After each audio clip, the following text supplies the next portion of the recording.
শ্রমিক ভট্টাচার্যর কড়া বার্তার পরেও দমদমে তোলাবাজির অভিযোগ।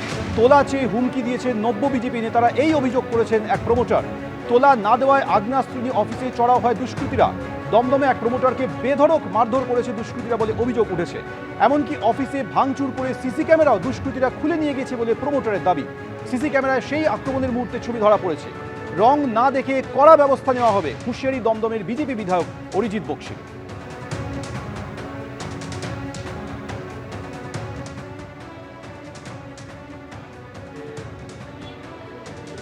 ক্লায়েন্ট ডিলিং করছিলাম, কথা বলছিলাম, তখন 5-6 জন দুষ্কৃতীরা ঢুকেছে।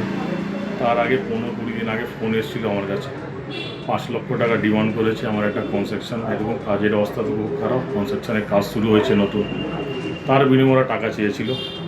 আমি টাকা দিয়ে নিরবতা বলে দিই কি না, আমাদের তো সরকার যেটা এসছে, কোনো পয়সা দেবো না, না আমি ইলিগাল কনস্ট্রাকশন করি, না আমার কোনো রকম ভয় আছে কি আমাদের দমদম বিধায়কও আমাদের সাথে আমাদের বলেছিল কাউকে কিছু টাকা বা সিন্ডিকেট করা দেওয়া যাবে না। এই সাহস করে আমরা জোর গলায় ওর সাথে ফোনে কথা বলি। বলার পর কালকে রাত্রে 8টা 20 নাগাদ ওরা সব ঢুকে দিয়ে আমাকে জান প্রাণে মারার জন্য পুরো প্রি প্ল্যান করে দিয়ে সব ভাঙচুর করে বন্দুকের বাট দিয়ে মেরে গলা চেন, দুটো ফোন, ক্যাশ সব নিয়ে চলে যায়। এবং এটা ছিল অফিসে ঢুকেছে 5-6 জন, বাইরে 8-10 জন ছিল। বাইরেটা আমি বলতে পারবো না কেন, আমি পুরো অজ্ঞান হয়ে গেছি, আর ওরা জানে কি আমি মরে গেছি।